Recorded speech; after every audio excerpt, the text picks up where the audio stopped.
Everyone loves to listen to a good book, and there are so many wonderful ones to choose, so we decided to bring you this podcast of Stories Come to Life. Each episode features a story from either classic or modern literature, especially chosen to be interesting and exciting to hear. So sit back, relax, and listen to this story come to life. Welcome to Stories Come to Life. I am your host, Kathryn Lopez Luker. After learning from the Tophams where the old Crowley clock has been stored, Nancy tried to figure out a way to visit Moon Lake without causing the Tophams to become suspicious. Then she remembered the invitation from her friend Helen Corning to visit a camp right on the lakeshore. Delighted, Nancy drove to Moon Lake, where she hoped to visit the Tophams' bungalow to search for the clock. Now sit back, relax, and listen to this story come to life. Nancy Drew, The Secret of the Old Clock. Chapter 12, Following a Clue. Although highly elated at what she had learned from the Tophams, Nancy Drew was at a loss to know how to proceed. Undoubtedly, the old Crowley clock was set up in the bungalow at Moon Lake, but to get there was another matter. Nancy was determined to profit by the information, but was confronted with a number of serious problems. Moon Lake was located among the hills 40 miles away, and the roads were not of the best. Nancy did not know the exact location of the Topham cottage. Then, too, she needed an excuse for making the long trip. If the Tophams learn I have gone to Moon Lake, they may become suspicious, she counseled herself. I must think of some excuse to broadcast as a smokescreen. But try as she would, Nancy could think of nothing. She took a certain amount of pride in her detective work, and now that she felt she had struck a valuable clue, she did not wish to ask advice from her father. She preferred to solve the mystery herself, and then surprise him with the solution. At dinner that night, Nancy was unusually silent, and Carson Drew commented on her preoccupation. "It seems to me you've been looking rather troubled lately," he observed. "Do you feel well?" "Never felt better in all my life," Nancy laughed. "Just the same, I believe you need a vacation. I realize that it isn't easy for a girl your age to look after a big house like this. After a time, the responsibility gets to be wearing." "How stupid of me!" Nancy exclaimed. In her excitement, she permitted a fork to fall from her hand and clatter against the plate. Carson Drew, who did not comprehend what was passing through his daughter's mind, looked at her in surprise. "Stupid?" he inquired. "Oh, I mean, it was strange I didn't think of Helen Corning before this," Nancy said hastily. "Helen is going to a girls' camp on Moon Lake. I'm dying to go to Moon Lake. May I start the first thing in the morning? I know I can get in. They have room for half a dozen more girls," Helen said. "I think it would be an excellent idea, Nancy. A nice rest will do wonders for you. Go by all means." Nancy Drew was delighted that she had stumbled upon an excuse which would make it appear natural for her to go to Moon Lake. Early the next morning, after packing a suitcase, she started off in the roadster. As it was not out of her way to go by the river road, she decided to stop at the Horners and give Grace the dress goods she had promised her. As she drove in at the gate, one glance told Nancy that something was wrong. She saw a number of dead chickens in the barnyard, and as the Horner girls came toward her from the direction of the hen house, it was evident that Allie had been crying. "Why, what is the matter?" Nancy asked quickly. "Oh, it's my chickens, Nancy. They're all dying. I can't understand it. This morning when I went to feed them, I found 10 dead. I'm so discouraged." "And yesterday a fox took 2, Grace added. "I guess fate is against us." I'm afraid I'll lose all of my chickens before I get through, Ellie declared unhappily. I don't know what is killing them. They seem to have a strange disease. Allie is all broken up, Grace said quietly. She's worked so hard with her chickens. Most of them are pets. And then, we need the money so badly. Now that dressmaking has fallen off, the chicken money is our only means of support. Please, won't you let me help? Nancy begged, reaching for her pocketbook. Accept a little loan to tide you over. Grace shook her head firmly. Thank you for your kindness, Nancy, but we can't take your money. We'll manage somehow. If only Uncle Josiah had provided for us, Allie sighed. You haven't learned anything more about the second will, have you, Nancy? I haven't anything definite to report, Nancy replied, evading the question. She did not wish to raise false hope, and she thought it best not to tell of her discovery. But I'm still hoping we'll be able to trace the will. I doubt it, Grace commented pessimistically. I'm on my way to Moon Lake now, Nancy told the girls. I stopped here to deliver the dress goods. She handed a package to Grace. The pattern is inside and I'm easy to fit, so you'll have no trouble. Grace's face brightened as she accepted the bundle. Oh, Nancy, I can't thank you. It's I who should thank you, Nancy laughed. And now, let me pay for the dress in advance. Again, Grace stubbornly shook her head. Not until the work is finished. That isn't good business. Nancy saw that Grace and Allie were too proud to accept help, and regretfully abandoned the idea of trying to give them money. I'll come back in a few days for a fitting, she promised, as she prepared to drive away. Nancy's talk with the Horner girls had left her rather depressed, for she realized that in spite of their pride, Allie and Grace would soon be forced to accept charity. Oh, if only she could help them. And poor old Abigail, Nancy thought. If Josiah Crowley had used a grain of sense, things wouldn't be in such a muddle. Nancy soon branched off from the river road and headed south toward Moon Lake. The highway was little traveled, and it was necessary for her to devote all of her attention to driving. The road had not been dragged after a recent rain, and the ruts were deep. Jagged rocks and stones were scattered in the path, and it seemed to Nancy that the hills went straight up and straight down. Presently, she noticed that the roadster had taken a strange notion to turn to the left of the road, in spite of her efforts to keep it in the middle. Not without foreboding of trouble, she stopped the car and got out to make a tour of inspection. As she had suspected, a rear tire was flat. A puncture, Nancy murmured in disgust. If that isn't just my luck. Oh well, I suppose I must fix it myself because there won't be another car along for an hour on this road. It was not the first time Nancy Drew had changed a tire, but she never relished the task.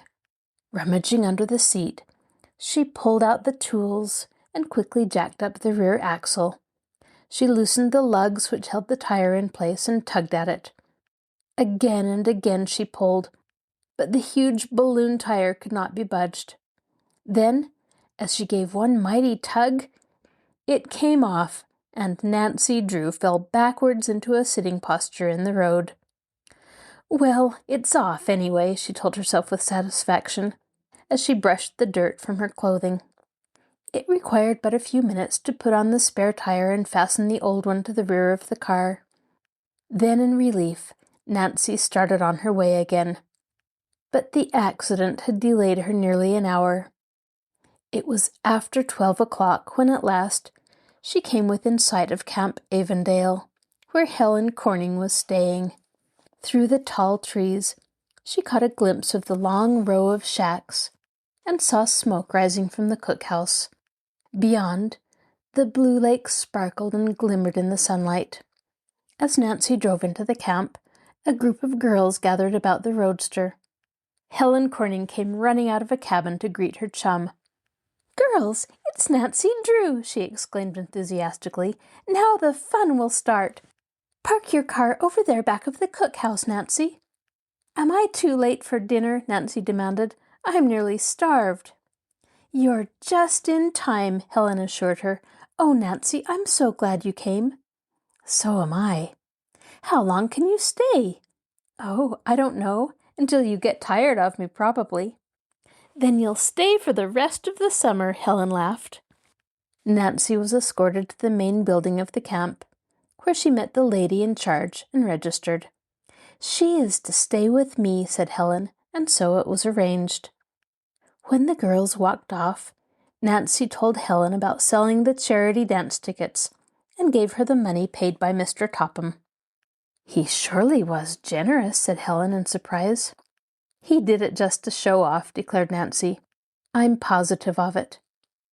Nancy scarcely had time to deposit her suitcase under her cot and freshen up a bit from her long ride when dinner was called. The food was plain but substantial, and already she discovered that she had developed an enormous appetite. Dinner over, she was rushed from one thing to another. The girls insisted that Nancy join them in a hike. She returned to camp with a desire for a good rest, but Helen Corning had other plans. We're all going for a ride in the launch before supper, she declared. Don't you ever rest here? Nancy groaned. Oh, yes, at night. This is your first day here. You'll be used to it in a day or so. Either that or I'll be a wreck. But you don't want to miss the launch ride, Nancy. You'll have a splendid opportunity to see all the summer cottages on Moon Lake. Summer cottages? Nancy asked quickly. Instantly, she thought of the Topham bungalow and wondered where it was located. Undoubtedly, the launch ride would give her the opportunity to find out. You'll go, won't you? Helen begged. You can rest after supper. Yes, I'll go, Nancy promised. You couldn't keep me here. Although she was tired, she was really enjoying herself immensely. 6 girls loaded themselves into the launch, and someone started the motor. It's always a relief when the engine starts, Helen explained. Every so often it balks. As the little launch turned out into the lake, it seemed to Nancy that she had never seen a more beautiful sight. The sun, which appeared to be sinking down into the water, resembled a great ball of fire. Yet she did not forget the real purpose of the trip. The Tophams have a bungalow up here, haven't they? She questioned. Yes, it's across the lake from here. We'll come to it presently. The Tophams aren't there now. Oh no, the cottage is closed. There's an old caretaker who looks after it, a ne'er-do-well they call Jeff Tucker. Is it hard to get to the place? Oh, not if you go by launch, but it's a long way if you take the road around the lake. I didn't know you were particularly interested in the Tophams, Nancy. Oh, they're no friends of mine, Nancy returned hastily. I was merely curious. After a time, as the launch chugged along close to the shore, Helen waved her hand toward a bungalow that was set back some distance from the water. The Tophams own that one, she informed her chum. Eagerly, Nancy turned her head and looked. She told herself that she would remember the location. We're going to have a wonderful time here together, Helen chatted happily on. Next week, there's going to be a big dance, too. Oh, there's so much of interest at Moon Lake, Nancy. You'll stay, won't you? Involuntarily, Nancy's eyes swept the shore and came to rest on the Topham bungalow. You're right, Helen, she agreed heartily. There are a number of interesting things here. Yes, if you want me to, I'll stay. Chapter 13. An Adventure. Nancy Drew had made up her mind to visit the Topham cottage the very next day. But in making her plans, she had counted without Helen Corning and her friends. They were unwilling that she should be alone even for a minute. From the moment she awoke in the morning and sniffed the fragrant odor of the pines, she was rushed from one thing to another. After a breakfast of fruit, fried eggs, crisp bacon, and hot cornbread, She was pressed into a tennis game. The afternoon was devoted to swimming and water polo. By evening, Nancy Drew was so tired she could scarcely keep her eyes open, and she was thankful for the opportunity of tumbling into bed. "Tomorrow I simply must find a way to visit the Topham cottage," she told herself, just before she dropped off to sleep. Immediately after breakfast the following morning, Helen Corning announced the plan for the day. "The girls have decided on an all-day hike into the woods, Nancy. You'll go, won't you?" "You're wearing me to a frazzle, Helen. Please let me off this time. I'd like to stay in camp today and just rest up." "Well, all right," Helen agreed unwillingly. "I'll stay with you." "Oh, no," Nancy protested vigorously. "I won't let you do that. You like to hike so well. Please go on. I'll have a good time all by myself. Really, I will." "I don't like to leave you, Nancy, but if you insist—" "I do, Helen. Please don't worry about me. I'll have a good time here. If you don't mind, I may take the launch out while you're gone." "If you do, you'd better not go far," Helen advised her. "We girls bought it second-hand for a song, and it's my private opinion the engine isn't much good." "I'll be careful," Nancy promised.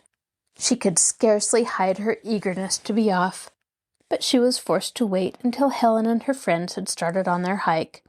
It seemed to Nancy that they would never leave, but at last they trudged away with their knapsacks slung over their shoulders.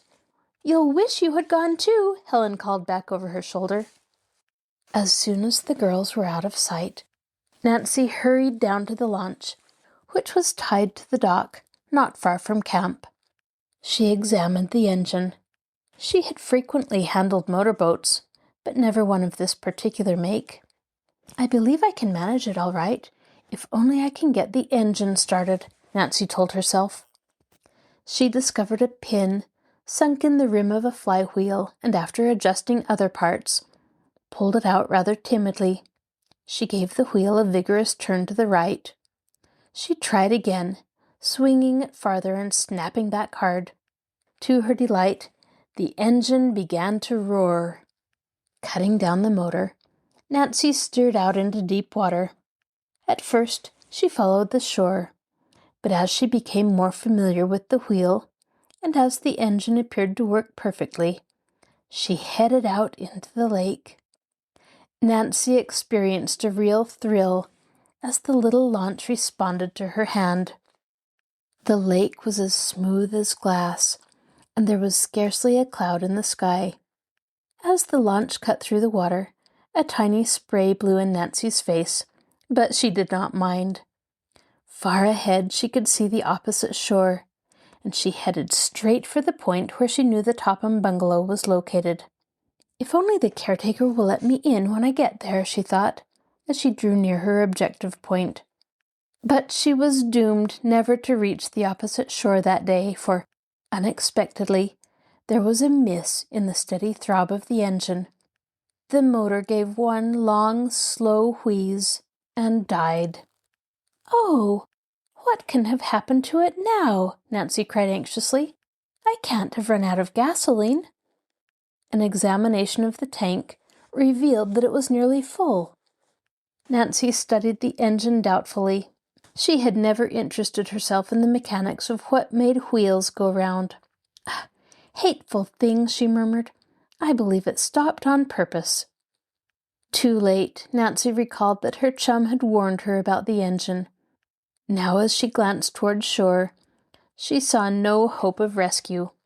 She was within sight of the Topham bungalow, which appeared deserted, but miles from her own camp. For nearly an hour she worked over the engine, but her efforts were useless. The stubborn motor refused to start. "I shall have to sit out here all day," Nancy thought miserably. "This means I won't get to visit the Topham cottage after all." It was especially tantalizing to be so close to the bungalow and yet know that she could not reach it. Nancy was tempted to swim, but she gave up the idea almost as quickly as it occurred to her, for she realized that even if she reached the Topham bungalow, she would have no means of returning to camp. She decided that it would be better to remain on the lake and wait for a passing boat to rescue her. Slowly the hours dragged on, and the launch drifted farther and farther from shore. Never had time seemed to pass so monotonously. "There's one thing certain," Nancy Drew told herself. "If I ever get out of this launch, I'll never set foot in it again." The camp boat seemed to be the only one on the lake, and as the day wore on, she began to wonder if she would ever be rescued.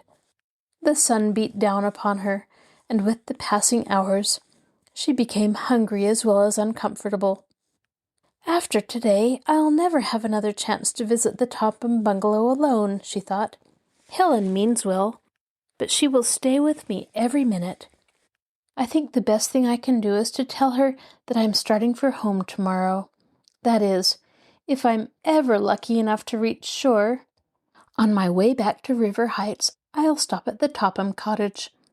Helen will be disappointed, but it can't be helped." For want of other occupation, Nancy turned her attention again to the engine. When the sun sank into the water several hours later, she was still bending over it, a determined look in her eyes. "There," she muttered as she straightened up. "I've certainly done enough to it. If it won't go now, it never will." She gave the wheel a vicious swing, and, to her astonishment, the engine began its steady roar, as unconcerned as though it had never stopped. "If that isn't the limit!" Nancy exclaimed in wonder. Hopefully she glanced toward the shore, but already shadows were beginning to lurk among the trees, and she knew that in less than an hour it would be dark. "It's too late to visit the bungalow tonight," she decided regretfully. "I'd better get back to camp before this engine changes its mind again." Obedient to her will, the little launch plowed through the water toward camp, its engine laboring faithfully. As she eased up to the dock, Nancy saw Helen and her friends just trudging into camp. They hailed her with delight. "I'm nearly dead," Helen announced. "You were smart to stay in camp, Nancy." She stopped abruptly and stared at her chum. "Why, you're all sunburned, and you're covered with grease. What have you been doing?" "Taking a sun bath," Nancy laughed. "By the way, Helen, you were right about that engine, but I don't think it will give you any more trouble this summer. Anyway, I've donated 8 hours to the cause." "8 hours?" Helen gasped. "You've not been out on the lake all that time." "It served me right, I guess.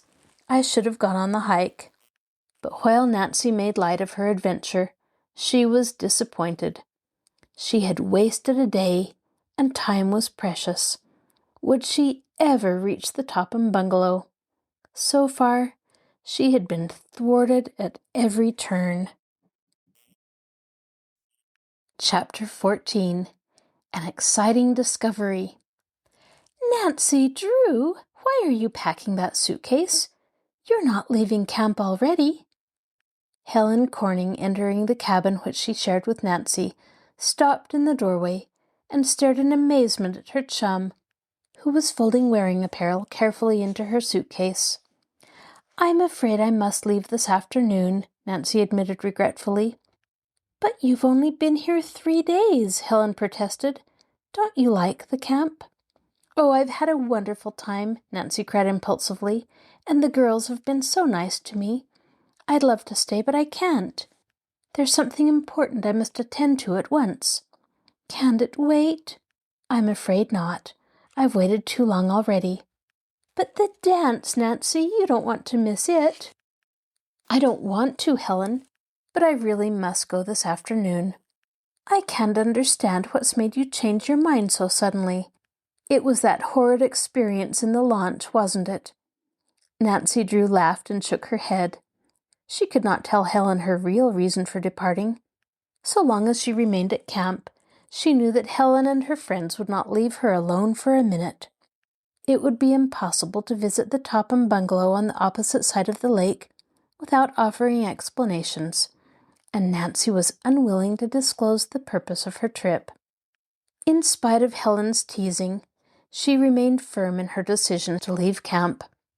Directly after lunch, she slung her suitcase into the roadster and took leave of the girls. Regretfully, they watched her go. Now, if I can only find my way to the Topham bungalow, Nancy thought. The previous day she had casually inquired from Helen which road led to the Topham bungalow, but the directions had been rather hazy. Coming to a fork, she selected the left-hand road, which appeared to circle the lake. As Helen had indicated, it was winding and narrow, and richly sprinkled with sharp rocks. From camp it was comparatively easy to reach the Topham bungalow by launch, but the distance around the lake was nearly 8 miles. Nancy was forced to drive slowly, and had she met another car, it would have been difficult to have passed. In places the road was muddy, for overhanging trees and bushes protected the moist earth from the rays of the sun. The going was especially hard because of 2 deep ruts, which apparently had been made by a heavy truck. I wonder what a truck was doing up this road, Nancy mused somewhat curiously. The tracks appeared to have been made today, too. As she drove along, she noticed a number of summer cottages, but as the season was late, nearly all were boarded up. At last she came within sight of a clearing, and through the trees caught a glimpse of the Topham bungalow. I hope I'll find the caretaker, she thought. I'd certainly hate to go back without seeing him. Not without a feeling of anxiety, she stopped the roadster at the edge of the road. To her surprise, she observed that the tracks made by the truck did not continue further. Apparently, the truck had turned in toward the bungalow. Nancy hurried up the path. As she emerged from among the trees, she stopped short and stared ahead in amazement. The entire camp was in disorder. The front door of the bungalow had been flung wide open, and the side doors were likewise ajar. An overturned chair had been dropped carelessly on the porch, and a trail of knickknacks stretched from the house to the path. The grass had been trampled, and there were peculiar marks in the soft earth. "There's something strange about this," Nancy murmured. Quickly, she bent down to examine the marks, which were clearly visible. At a glance, she saw that the footprints had been caused by heavy boots, and there were long lines, evidently caused by dragging boxes and furniture across the lawn. "I think I'm beginning to see the light," Nancy told herself. "Now I know what that truck was doing on this road. Unquestionably it was a moving van, and it came here." Again, she examined the imprints in the soft earth. "These marks couldn't have been made more than an hour ago at the latest," she decided. As she hurried on up the path, it appeared to Nancy that the camp was deserted. There was no sign of Jeff Tucker, the old caretaker in whose care the bungalow had been entrusted. Reaching the veranda, Nancy knocked loudly on the door. When there was no response, she boldly entered.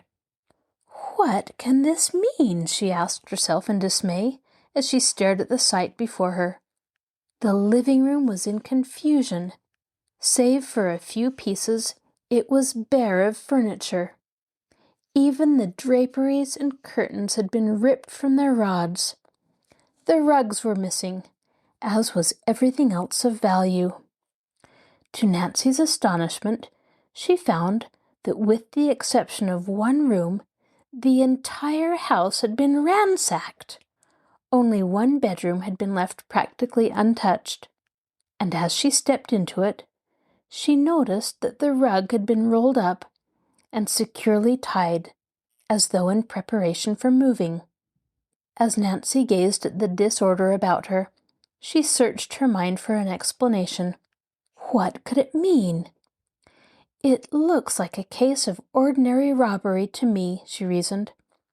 Nancy had frequently read of cases where the summer homes of wealthy persons had been stripped of furniture and rugs, by unscrupulous robbers who sold the valuables to second-hand dealers and fences. In recent years there had been a number of thefts in the vicinity of Moon Lake, and as a protective measure, many of the cottage owners employed caretakers the year round. What had become of Jeff Tucker, the old man who had been left in charge of the Topham bungalow? The place seemed deserted. Nancy realized that the Topham bungalow, which had been expensively furnished, would offer a rich prize for thieves. Now, as she viewed the evidence, the suspicion which lurked in her mind developed into firm conviction. She was certain that robbers had ransacked the place, carrying off nearly everything of value. They must have taken the Crowley clock, too, Nancy told herself with a sinking heart. If they have, I'll never set eyes on it. A feeling of desperation came over the girl as she realized that again she had been thwarted. It seemed almost as though a cruel fate had ordained that the mystery of the missing Crowley will should forever remain unsolved. It's barely possible the robbers overlooked the clock, Nancy thought hopefully.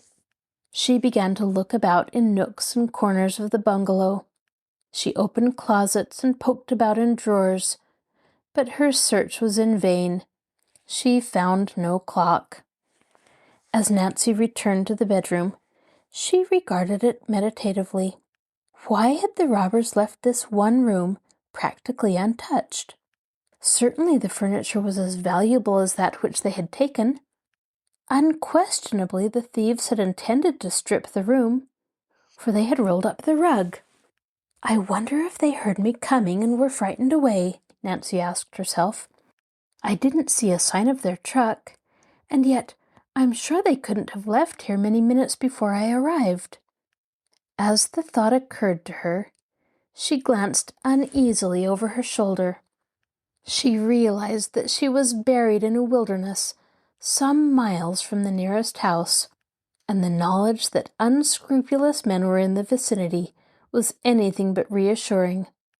What if those robbers should still be around here? Flashed through her mind.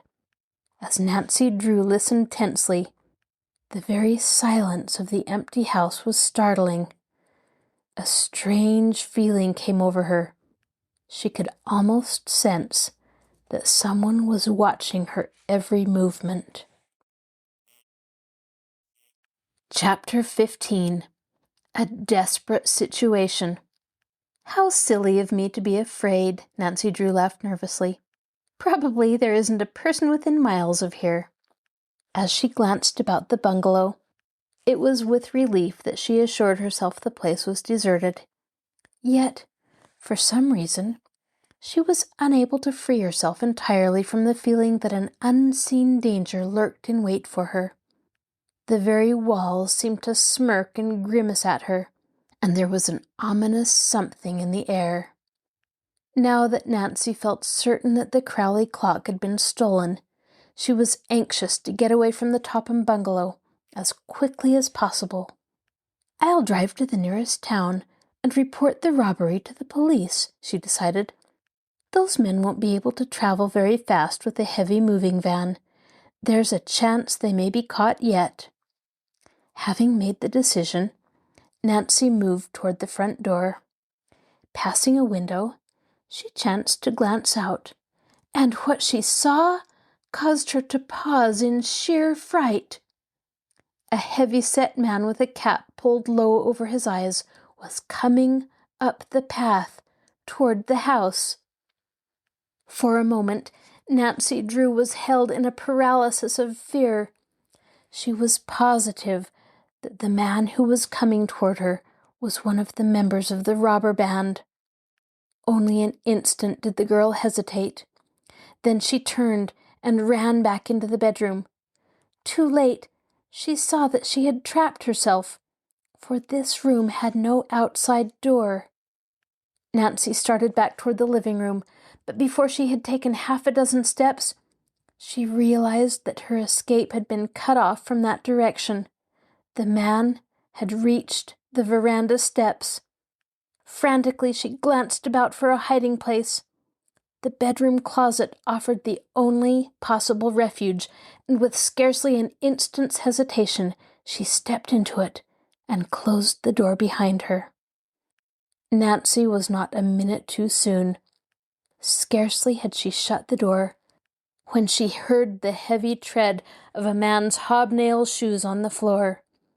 Peeping cautiously out through a tiny crack in the door, she saw a rough-looking man come into the bedroom.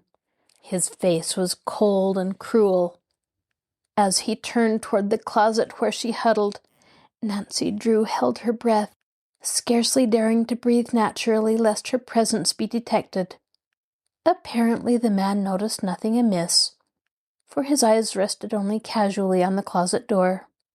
Nancy's hiding place was anything but comfortable.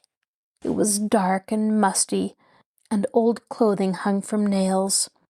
As dust assailed her nostrils, she held a handkerchief to her face lest she sneeze. "If I sneeze, they'll be sure to find me," she told herself. "They know well enough it isn't an animal, even a cat." She felt around and once came close to catching her hand on a sharp nail. Then she felt something soft on a shelf and imagined it was a sleeping cat. She drew back and then felt more cautiously. "Only an old fur cap," she told herself in disgust, "and probably full of moths. Gracious! Now I feel like sneezing worse than ever." She held her hand over her mouth hard and waited in agony. But presently the desire to sneeze passed, and Nancy breathed more freely. When she dared to peep out through the crack a second time, she saw that 2 other men had come into the room. From their appearance, she knew that they must be members of the robber gang too. The first man seemed to be their leader, for he proceeded to issue orders. "Get a move on," he growled. "We haven't got all day unless we want to be caught. Take that dresser out of here first." The 2 men lifted the heavy piece of furniture and started with it to the door. But they did not move swiftly enough to satisfy the leader, and he berated them savagely. "If you were in such a hurry, why didn't you back the van up to the door instead of leaving it hidden in the bushes?" one of the men retorted angrily. "Yes, and have someone see us from the road," sneered the leader. "Well, carry this out yourself if you think it's so light." From her hiding place, Nancy Drew watched the men as they deliberately stripped the room of everything valuable. Piece by piece they carried out the furniture. But the girl was given no opportunity to escape, for the leader of the gang remained in the room, while the others made the trip to the van. "Well, I guess we have everything now," the leader muttered at last. He turned to follow his companions, who already had gone to the truck. But in the doorway, he paused for a last careful survey of the room. At that fateful moment, there came a muffled sneeze from the closet. The robber wheeled about. Walking directly to the closet, he flung open the door and exposed poor Nancy, who was crouching in the far corner. Angrily, he jerked her out. "Spying on us, eh?" he snarled. Nancy Drew eyed the man defiantly. "I wasn't spying." "Then what were you doing in that closet?" "I came to see the caretaker." "Looking for him in a funny place, ain't you?" sneered the man. Nancy realized that she was in a desperate situation. The look on the robber's face frightened her. "I heard someone coming, and I was afraid," she explained lamely. "Well, it was unhealthy business that brought you here," the man told her sharply. "What did you hear in that closet?" Without giving her an opportunity to answer the question, he added with a scowl, "I warn you, this'll be the last time you'll ever stick your nose in business that doesn't concern you." As Nancy saw the expression on the man's face, there was no mistaking the ugly threat. One glance assured her that she could expect no mercy. The hopelessness of her situation gave her the courage to defy him. "I didn't hear much, but I saw plenty," she cried. You're nothing but a common thief, and if I get the chance, I'll turn you and your gang over to the police." "If you get the chance, that's good." The robber laughed mirthlessly. "I'll do with you as I did the caretaker." "The caretaker!" Nancy gasped in horror. "What have you done with him?" "You'll find out all in good time." The man held Nancy's wrists in a vice-like grip. Her efforts to free herself were of no avail. "It won't do you any good to try to get away," her captor informed her. Nancy was desperate. Suddenly, utilizing every ounce of her strength, she gave her imprisoned wrists a quick upward jerk. As the action tore her hands free, she darted for the door. With a cry of rage, the robber was after her. Almost in one long leap, he overtook her, caught her roughly by the arm, and forced her against the wall. "Not much you don't," he snarled. Nancy struggled this way and that. She twisted and squirmed. She kicked and clawed. But she was powerless in the grip of the man. "Little wildcat, you won't do any more scratching when I get through with you." "Let me go!" Nancy cried, struggling harder. The man half carried, half dragged her across the room. Opening the closet door, he flung her roughly inside. Nancy heard a key turn in the lock. The sliding of a bolt into place followed. "Now you can starve for all I care." The man laughed harshly. Then the steady tramp of his heavy boots across the floor told Nancy Drew that he had left the house. Chapter 16. Left to starve.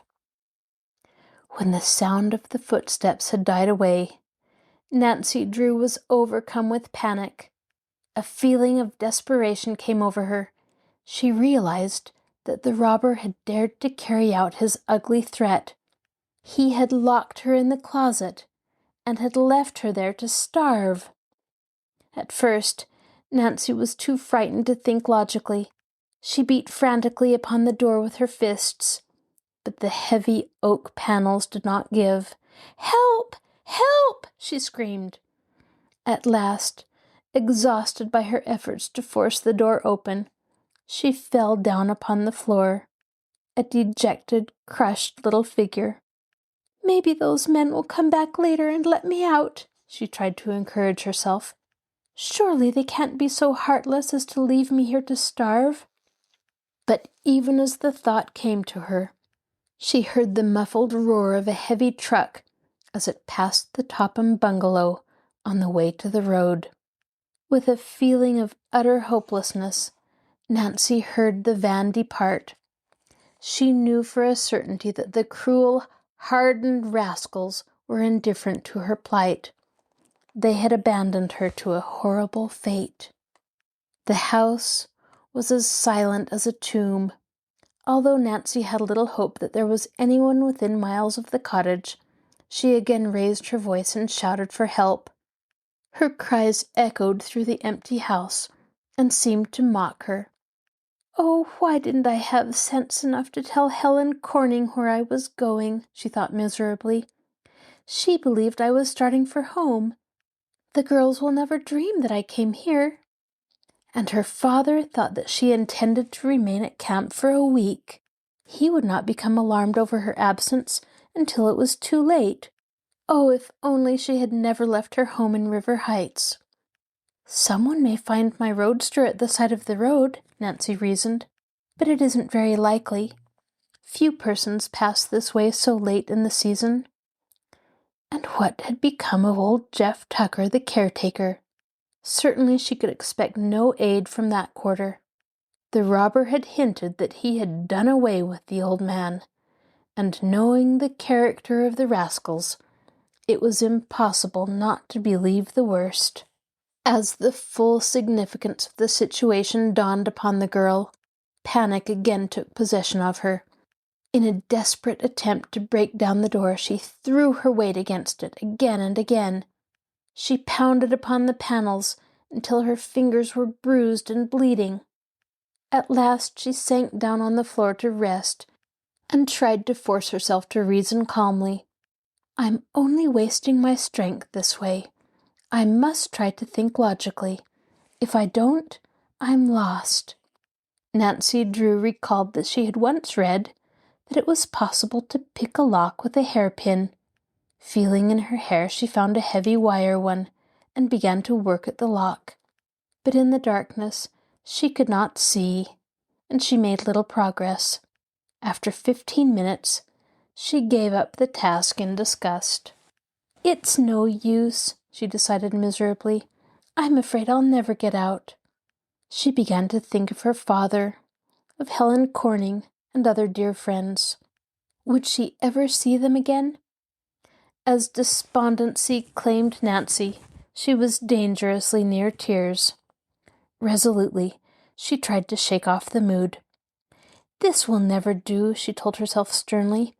Surely there is a way to get out of here. I must keep my head and try to think of something. After a time, as a new idea occurred to the girl, she began to rummage about the closet, hoping that by some lucky chance she might find a tool which would help her force the lock of the door. She searched carefully through the pockets of every garment that hung from the hooks.